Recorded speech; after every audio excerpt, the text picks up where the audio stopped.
जय हिंद साथियों, आप सभी लोगों का सक्सेस सेंटर के ऑनलाइन प्लेटफॉर्म पर स्वागत है। मैं आदर्श कुमार सिंह आप सभी लोगों का सक्सेस सेंटर पर हार्दिक स्वागत करता हूं।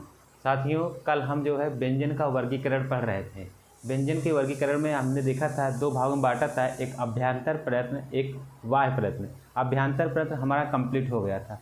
बाह्य प्रयत्न हम लोग देख रहे थे। बाह्य प्रयत्न में एक हुआ था जो हम एक वर्गीकरण हम लोग पढ़े थे, सघोष और अघोष। उसका आज हम लोग दूसरा वर्गीकरण पढ़ेंगे। तो आप लोग हेडिंग डालिएगा व्यंजन का वर्गीकरण में, बाह्य प्रयत्न में लिखिएगा। आप लोग हेडिंग डालिए बाह्य प्रयत्न।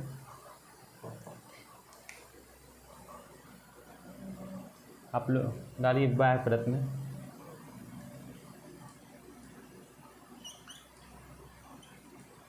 बाह्य प्रयत्न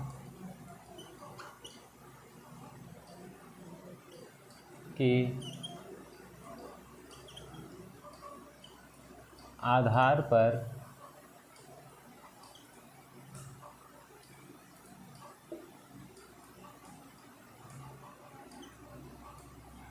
व्यंजन का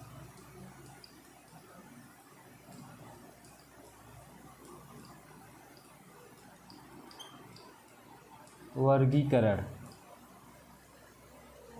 कल हम लोगों ने इसका एक प्रकार देखा था जो होता है हमारा,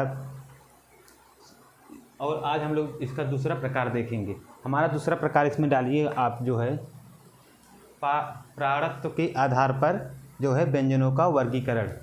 आप लोग डालेंगे हेडिंग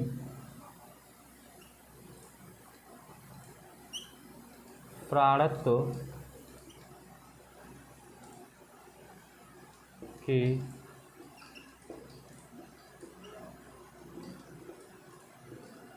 आधार पर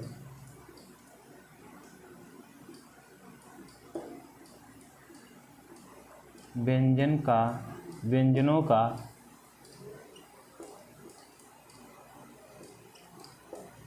वर्गीकरण। आप लोग हिंदी लगाइएगा कि प्राणत्व के आधार पर व्यंजनों का वर्गीकरण। कल हम लोगों ने इसका पहला आधार पढ़ा था जो हमारा था सघोष और अघोष के आधार पर हम लोगों ने इसका पहला आधार पढ़ा था। आज दूसरा पढ़ेंगे क्या, प्राणत्व के आधार पर व्यंजनों का वर्गीकरण। और प्राण का अर्थ क्या होता है पहले हम लोग जान लेते हैं। प्राण का अर्थ क्या होता है? प्राण का अर्थ होता है, प्राण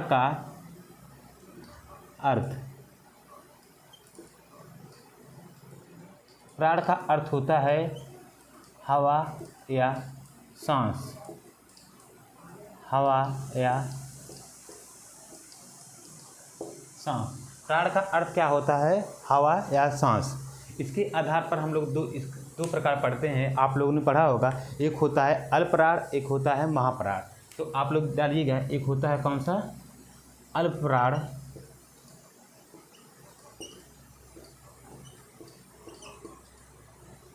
और दूसरा कौन सा होता है? महाप्राण।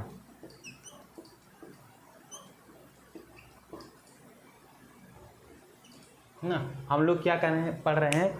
बाह्य प्रयत्न के आधार पर व्यंजनों का वर्गीकरण। एक प्रकार हम लोग इसका देखा है अघोष और सघोष के आधार पर। आज हम दूसरा पढ़ रहे हैं किस पे?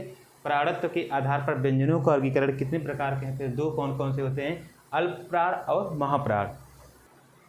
इसका हमारा बाह्य प्रयत्न के आधार पर जो पहला प्रकार था वो हो गया। घोषत्व के आधार पर जो हम लोगों ने पढ़ा था क्या?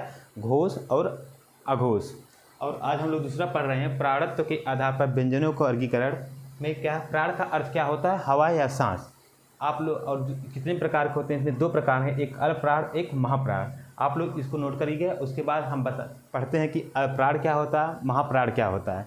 तो आप लोग इसको नोट करिए, फिर हेडिंग डालिएगा आप लोग अल्पप्राण। हम बाह्य प्रयत्न के आधार पर दूसरा देखेंगे कौन सा है? प्राणत्व के आधार पर पहला क्या है? अल्पप्राण। अल्पप्राण किसे कहते हैं? जिन व्यंजनों के उच्चारण में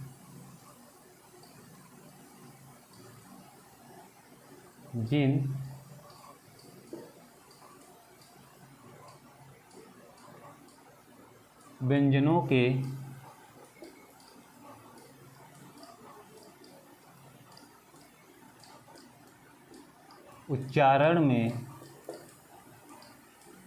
मुख से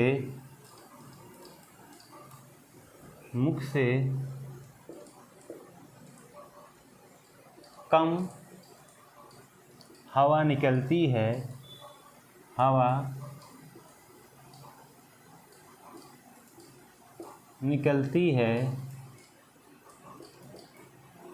उसे अल्प प्राण व्यंजन कहते हैं। जिन व्यंजनों के उच्चारण में मुख से कम हवा निकलती है उसे अल्पप्राण व्यंजन कहते हैं। तो अब बात उठती है कि अल्पप्राण व्यंजन कौन कौन से होते हैं। तो पूछा जाएगा तो आप लोग बताइए अल्पप्राण व्यंजन कौन कौन से होते हैं। तो आप पहले डालिएगा का, उसके बाद आपको खा छोड़ देना, फिर क्या लेना है का गा, फिर क्या आपको घा छोड़ देना, फिर क्या लेना है अंगा। इसी तरह से सभी वर्ग में लेना है आपको। चा लेना है, फिर क्या छा छोड़ देना, फिर क्या लेना जा, फिर क्या लेना है इया, फिर से टा लेना है, ठा छोड़ देना, फिर क्या लेना डा, फिर अड़ा, फिर क्या लेना है ता, फिर था छोड़ देना, फिर दा, फिर ना, फिर पा लेना है, फा छोड़ देना है, फिर क्या लेना हमको बा, और उसके बाद क्या मा। तो क्या जिन व्यंजनों के उच्चारण में मुख से कम हवा निकलती है उसे अल्पप्राण व्यंजन कहते हैं। जैसे आप का बोलिएगा, आप अपने मुख पर हाथ ले जाइएगा मुख के पास, तो का बोलते समय आपके मुख से बहुत कम हवा निकलेगी, लेकिन खा बोलेंगे तो ज़्यादा हवा आएगी। तो का बोलिए का, गा, इंगा, चा, जा, इया। तो आप अपना हाथ मुंह के पास ले जाएंगे तो हवा बहुत कम निकलेंगी या बिल्कुल नहीं निकलेगी। तो टा बोलिए, चाहे टा बोलिए, पा बोलिए, आप खुद ही आप प्रैक्टिकल कर सकते हैं। मुंह के पास अपने हाथ ले जाइए तो हवा उतनी आपके मुंह से नहीं निकलेगी, आपको महसूस होगा कि हवा हमारे मुंह से उतनी नहीं निकल रही। तो जिन व्यंजनों के उच्चारण में मुख से कम हवा निकलती है उसे क्या कहते हैं अल्पप्राण व्यंजन कहते हैं। कौन कौन से होते हैं आप बताइए। का, गा, अंगा, चा, जा, इया, टा, डा, अड़ा, ता, दा, ना, पा, बा, मा। और कौन कौन से होते हैं हमारे अल्पप्राण व्यंजन। हमारे में इसमें आ जाएगा आपका या, रा, ला, वा। और कौन कौन से आ जाएंगे हमारे या, रा, ला, वा। और क्या आता है हमारे, और सभी स्वर क्या होते हैं, सभी स्वर होते हैं, पढ़ा होगा आपने अल्पप्राण होते हैं। सभी स्वर क्या होते हैं अल्पप्राण। और क्या आएंगे सभी स्वर, सभी स्वर किस में आते हैं अल्पप्राण में आते हैं। और सभी स्वर किस में आते हैं अल्पप्राण में। इसको किसने बताया था, इसको बताया था हमारे एक हिंदी के विद्वान है कामता प्रसाद गुरु जी ने। क्या कहा था कामता प्रसाद गुरु जी ने, क्या कहा था कि सभी स्वर किस में होते हैं अल्पप्राण होते हैं। किसने कहा था कामता प्रसाद गुरु जी ने, कामता प्रसाद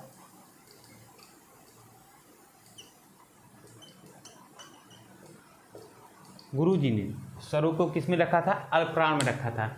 ठीक है, किसने कहा था स्वरों को, स्वर जो है अल्पप्राण होते हैं। तो आप किस बताएंगे कामता प्रसाद गुरु जी। और कौन कौन से होते हैं देखिए, ये इसको लिख लीजिएगा आप। और अंतः व्यंजन या, रा, ला, वा। और क्या होते हैं सभी स्वर किस में आते हैं हमारे अल्पप्राण में आते हैं। आप इस तरह से इसको बना लीजिएगा, पहला, तीसरा, पांचवा। और क्या अंतः व्यंजन,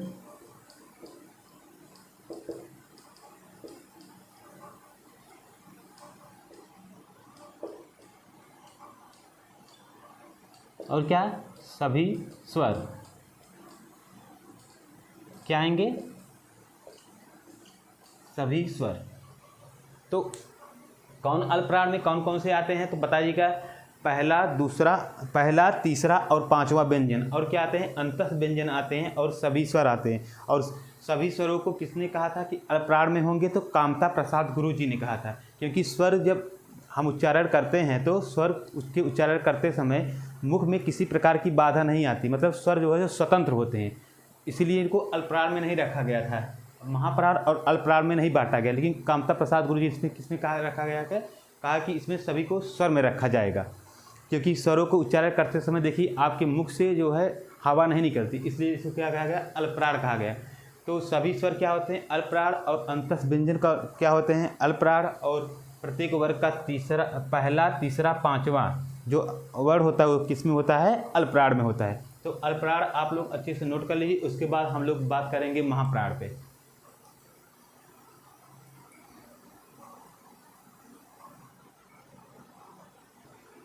अब हम लोग बात करते हैं महाप्राण व्यंजन की। महाप्राण व्यंजन,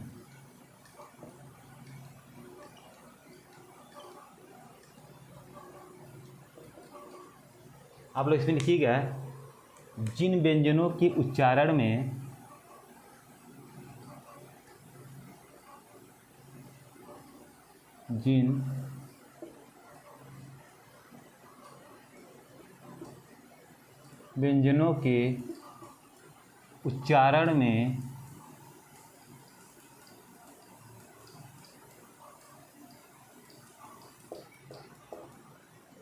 मुख से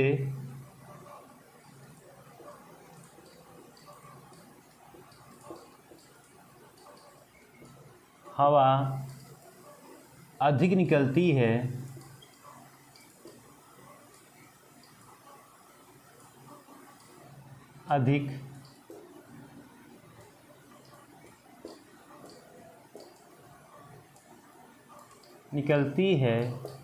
जिन व्यंजनों के उच्चारण में मुख से हवा अधिक निकलती है उसे महाप्राण व्यंजन कहते हैं।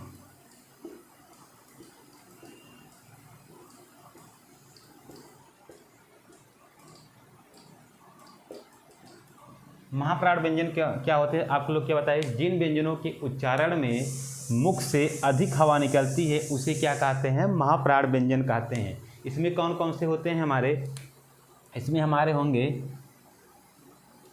खा, घा, छ, झ, टा, और उसके बाद हमारे ठ, फिर होंगे हमारे था, फिर होगा हमारा धा, फिर होगा हमारा फा, इसके बाद क्या होगा भा। कितने होंगे, का, घा, छा, झा, टा, ढा, था, दा, फा, भा, ये क्या होंगे हमारे महाप्राण व्यंजन। इनको बोलिए, खा बोलिए तो आपके मुंह से अधिक हवा निकलेगी, आपके हथेली यहाँ मुंह के पास ले जाइए तो आपको खुद ही महसूस होगा कि हवा अधिक निकले, खा। और का बोलिए तो का से बहुत ही कम, ना मात्र की हवा निकल रही है, खा बोलिए तो ज़्यादा आप मुंह से हवा निकल रही है, आपकी हथेली पर खुद ही हवा जो है आप महसूस कर पाएंगे। तो कौन कौन से होते हैं, ये होते हैं, तो इतना बता दीजिए। और क्या होते हैं, इसमें हमारे तीनों सा आते हैं, तीनों सा, शा, शा, शा और हा, ये क्या आते हैं हमारे, क्या होते हैं, महाप्राण व्यंजन होते हैं। क्या होते हैं हमारे, प्राण व्यंजन होते हैं। तो आप लोग क्या बताएंगे इसमें, क्या होते हैं इसमें, इसको बता देंगे खा, घा, और कौन, तीनों हमारे क्या, ऊष्म व्यंजन। तो इसको आप लोग इस तरह से बता सकते हैं कि दूसरा, चौथा और क्या, ऊष्म व्यंजन, क्या, ऊष्म व्यंजन, इसको क्या कहते हैं, ऊष्म व्यंजन कहते हैं, ऊष्म व्यंजन। तो महाप्राण में क्या क्या आते हैं हमारे, देखिए इतने आते, पहला, प्रत्येक वर्ग का पहला, दूसरा और चौथा, प्रत्येक वर्ग का दूसरा और चौथा, और क्या, ऊष्म व्यंजन होते हैं। तो कौन कौन ऊष्म व्यंजन में आते हैं, शा, शा, शा, हा, तो ये कौन से ऊष्म व्यंजन होते हैं। तो ये होते हैं हमारे कौन से, महाप्राण। अब बात उठती है कि द्विगुण व्यंजन कौन से होते हैं हमारे। एक होते हैं द्विगुण व्यंजन, आपको बताया गया था, द्विगुण व्यंजन,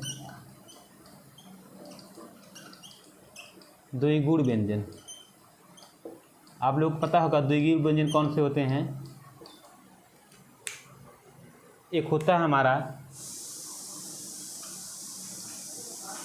ड,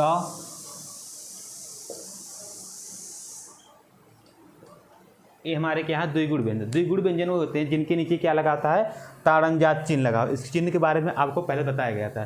देखिए ये तो क्या होता है, एक होता है महाप्राण, एक होता है अल्पप्राण। इसमें बताइए कौन सा महाप्राण है, कौन सा अल्पप्राण है, आप लोग बताइएगा। तो देखिए ये तो होता है महाप्राण,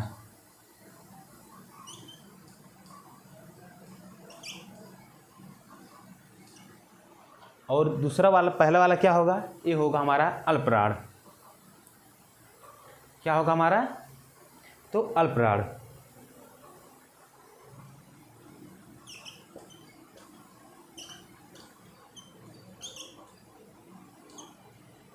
तो इसको भी नोट कर लीजिए। द्विगुण व्यंजन में आपका ये तो होता है अल्पप्राण, ये क्या होता है महाप्राण। तो आप लोग महाप्राण को नोट करिएगा, इसको भी आप लोग नोट कर लीजिएगा।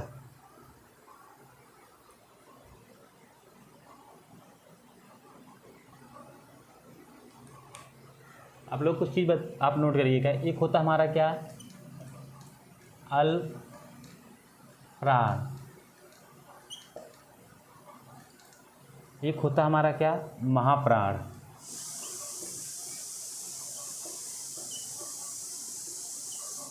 अल्पप्राण में हमारे क्या कौन कौन से आते हैं, हमारे अंतस व्यंजन क्या होते हैं, अल्पप्राण होते हैं। जैसे हम क्या होता है, या, रा, ला, वा। और हमारे उस व्यंजन किसमें होते हैं, महाप्राण में होते हैं। जैसे मैं कहूँ शा, शा, शा, हा। ठीक, उसके बाद आप लोग फिर लिखिएगा अल्पप्राण,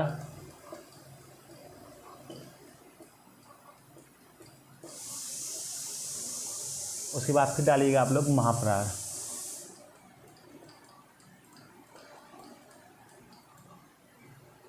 कोई पूछे कि या, रा, ला, वा क्या होते हैं, तो ये होते हैं हमारे अल्पप्राण। और सा, शा, शा, हा क्या होते हैं, महाप्राण। और मैं पूछूं कि ना क्या होता है, तो आप लोग को पता है कि प्रत्येक वर्ग का जो है पंचम अक्षर जो होता है वो किस में होता है, अल्पप्राण हो। जैसे मैं ना बोल दूं, माँ बोल दूं, रा किस में आएगा, ये भी अल्पप्राण में आएगा। और हा किस में आएगा, ना, माँ, रा। और ला किस में आएगा, ये भी जो है अल्पप्राण में आता है। ठीक है, एक शब्द इससे बनता है ना, एक शब्द इससे बनता है माँ, एक शब्द बनता है रह, एक शब्द बनता है ल। आप लोग कभी समझ नहीं आया होगा कि क्या नह क्या है, मह क्या है, राह क्या है, लाह क्या है। इनको क्या माना जाता है, इनको माना जाता है हमारे हिंदी में नए व्यंजन। हिंदी के नए, इनको क्या माना जाता है, हिंदी के नए व्यंजन माना जाता है। हिंदी के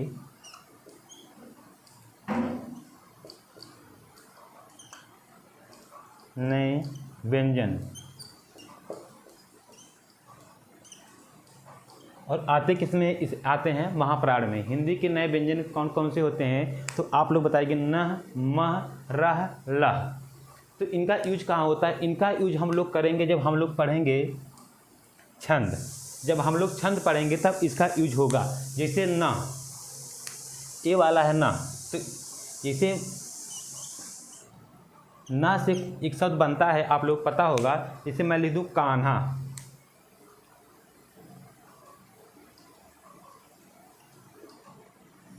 कान्हा, देखिए इसका प्रयोग हुआ है कि नहीं हुआ है, ना का प्रयोग हुआ है ना कान्हा में। इसको हम छंद में अच्छे से बताएंगे, लेकिन आप यहाँ पर थोड़ा देख लीजिएगा। एक होता है कन्हाई,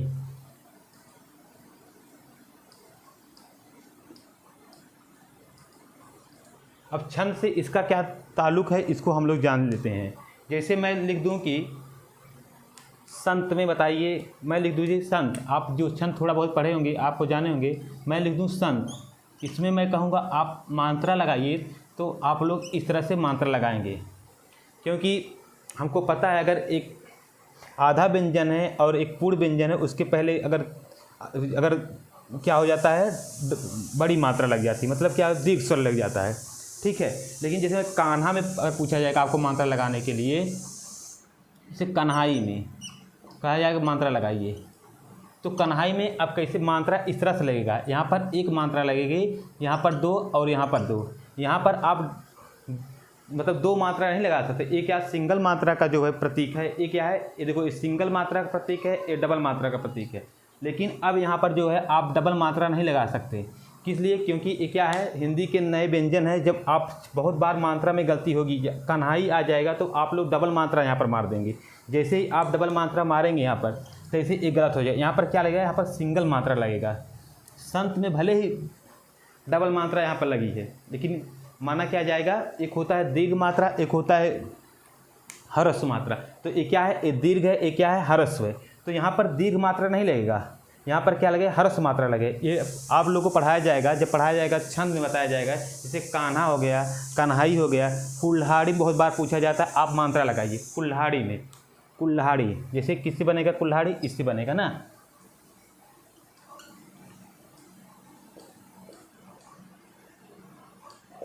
तो अगर आप लोग यहाँ पर इसके चक्कर में अगर यहाँ पर डबल मार दिए तो गलत हो गया। यहाँ पर क्या सिंगल मात्रा आएगी, कुल्हाड़ी में किस तरह से मात्रा लगेगी, इस तरह से लगेगी।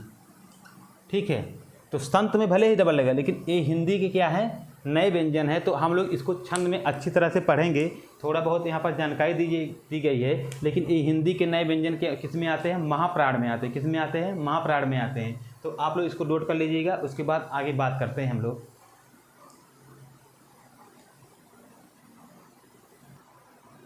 अब हम लोग अपना अगला वर्गीकरण देखते हैं। एक होता है हमारा निरनुनासिक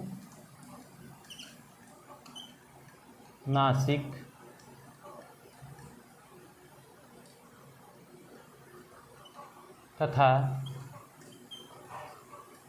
अनुनासिक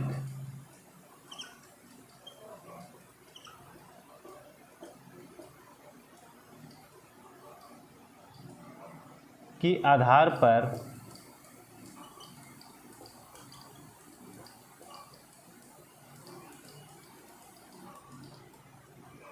व्यंजन का वर्गीकरण, व्यंजन का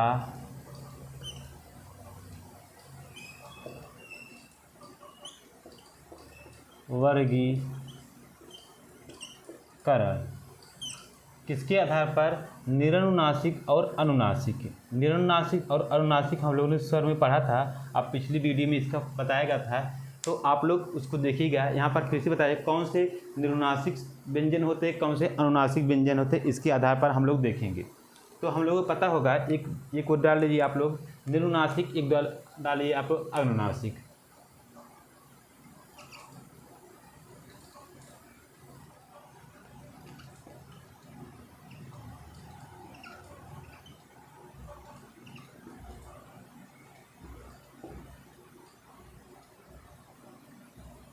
एक तरफ डालेंगे आप लोग अनुनासिक।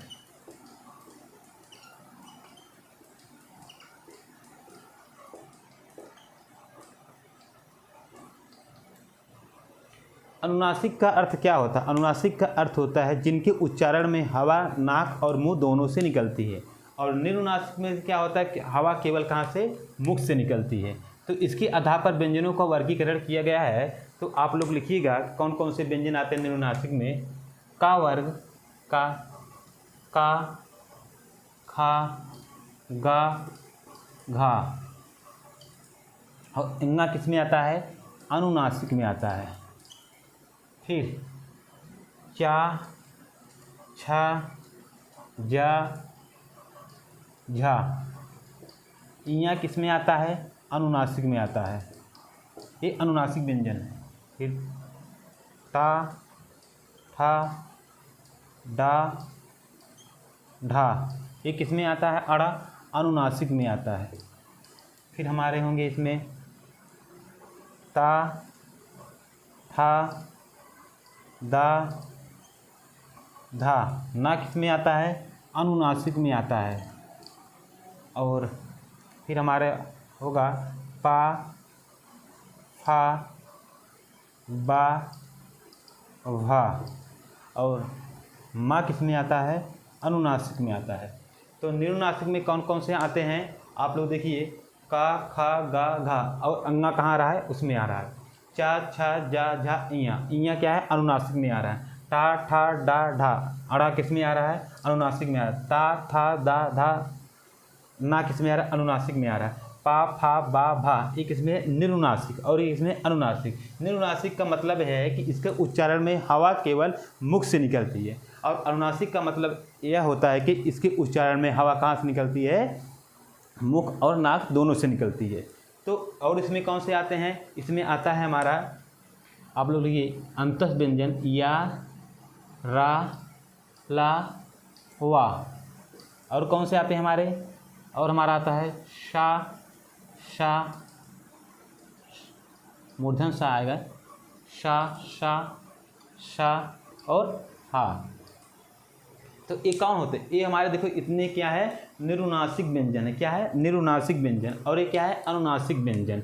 तो निरुनासिक व्यंजन और अनुनासिक व्यंजन आप लोगों को पता हो गया होगा क्या होते हैं। मतलब निरुनासिक मतलब क्या होता है कि निरुनासिक में हवा क्या कहाँ से, केवल मुख से निकलती है, और अनुनासिक में क्या होता है, हवा मुख और नाक दोनों से निकलती है। तो निरुनासिक व्यंजन और अनुनासिक व्यंजन आप लोगों को समझ में आया होगा क्या होता है। इसमें आप लोग लिख सकते हैं कि हवा केवल, इनके उच्चारण में हवा कहाँ से निकलती है, केवल मुख से, मुख से हवा निकलती है।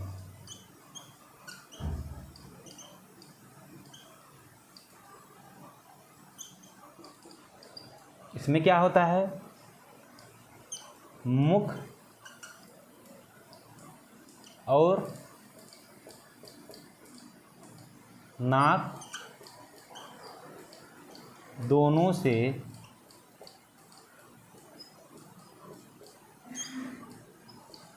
हवा निकलती है। तो आप लोग बताइएगा कि निरुनासिक व्यंजन में हवा केवल मुख से निकलती है, और अनुनासिक व्यंजन में हवा मुख और नाक दोनों से निकलती है। अनुनासिक व्यंजन हमारे कौन से 5 हैं, कौन है, और हम लोगों ने स्वर देखा था, सभी स्वर क्या होते हैं, सभी स्वर निरुनासिक होते हैं और सभी स्वर अनुनासिक होते हैं। लेकिन व्यंजन में ऐसा नहीं, व्यंजन में कितने 5 ही अनुनासिक व्यंजन है। कौन कौन से, अंगा, इया, अड़ा, ना, मा।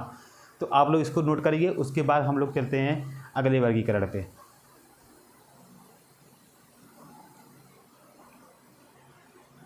ये था आपका उच्चारण प्रयत्न के आधार पर व्यंजनों का वर्गीकरण। अभी हम लोग उच्चारण स्थान के आधार पर व्यंजनों का वर्गीकरण को नहीं पढ़े हैं। आप लोग उच्चारण प्रयत्न के आधार पर व्यंजनों का वर्गीकरण जो आपको पढ़ाया गया अच्छे से तैयार करिए। कौन कौन से होते हैं एक बार प्रैक्टिस करिए, वीडियो को एक बार देखिए, अच्छे से क्लियर कर लीजिए। उसके बाद हम लोग बात करेंगे किस पे, उच्चारण स्थान के आधार पर व्यंजनों का वर्गीकरण। और उच्चारण प्रयत्न के आधार पर व्यंजनों को वर्गीकरण में थोड़ा बहुत कल और जानेंगे अगले वीडियो में, कि जैसे अंतस व्यंजन किसे कहते हैं, उस व्यंजन किसे कहते हैं, एक संयुक्त व्यंजन बचा है हमारा उसे किसे कहते हैं, द्विगुण व्यंजन किसे कहते हैं, द्विगुण व्यंजन के और अन्य नाम क्या हैं उसके बारे में जानेंगे। और जैसे अंतस व्यंजन है, इसको अर्धस्वर क्यों कहते हैं, इसके बारे में जानेंगे। हम लोग आगे थोड़ा बहुत इसके और बारे में जानकारी लेंगे जैसे, और उसके बाद हम लोग जानेंगे कि उच्चारण स्थान के आधार पर व्यंजनों का वर्गीकरण। आप लोगों को वर्णमाला बहुत ही डीप में पढ़ाया जा रहा है, तो आप लोग अच्छे से पढ़िए, एक बार यहाँ से पढ़िए, उसके बाद कहीं भी आपको दिक्कत नहीं होगी, कहीं भी आपको वर्णमाला में किसी भी प्रकार के प्रश्न की दिक्कत नहीं होगी। हाँ, मेरा पढ़ाया हुआ आपको कहीं भी नहीं समझ में आता है तो आप कमेंट बॉक्स में ज़रूर जो है आप जो है कमेंट करिए और पूछिए, हम उसका जो है आपको आंसर देने का पूरा प्रयास करेंगे। और हमारा टेलीग्राम जो चैनल चल रहा है, सर ने आज आपको बताया होगा कि आपको जल्द ही उसका नंबर प्रोवाइड करा दिया जाएगा। हमारे टेलीग्राम चैनल के माध्यम से आप लोग जुड़कर हमसे जो भी डाउट रहेगा वहाँ पे पूछ सकते हैं। और टेलीग्राम चैनल पर जल्द ही आपके लिए पेट जो UPSSC कराता है उसके लिए आपको GS की सीरीज़ हम लोग जल्द ही लेकर आ रहे हैं। बहुत अच्छे से आपको पढ़ाया जाएगा और अधिक से अधिक मात्रा में सक्सेस सेंटर से आप लोग जुड़िए और इस चैनल को लाइक करिए, सब्सक्राइब करिए और अधिक से अधिक बढ़ाइए। अपना परिवार हैं और हम लोग बस मिलकर रहेंगे और चैनल को बहुत आगे बढ़ाएंगे। तो जितना आपको पढ़ाया जा रहा है आप लोग इतने आधार पर पढ़ते रहिए और नोट्स बनाते रहिए। जब चैप्टर का जिस दिन चैप्टर कंप्लीट हो जाएगा उस दिन से जब प्रैक्टिस सेट करेंगे आपको ज़्यादा से ज़्यादा क्वेश्चन इसी क्लास से मिलेंगे। तो आप लोग जुड़िए, मैं यही अपेक्षा करूंगा आप लोग से अधिक लाइक और सब्सक्राइब करिए। बस मैं अपनी वाणी को यहीं विराम देता हूं। जय हिंद साथियों।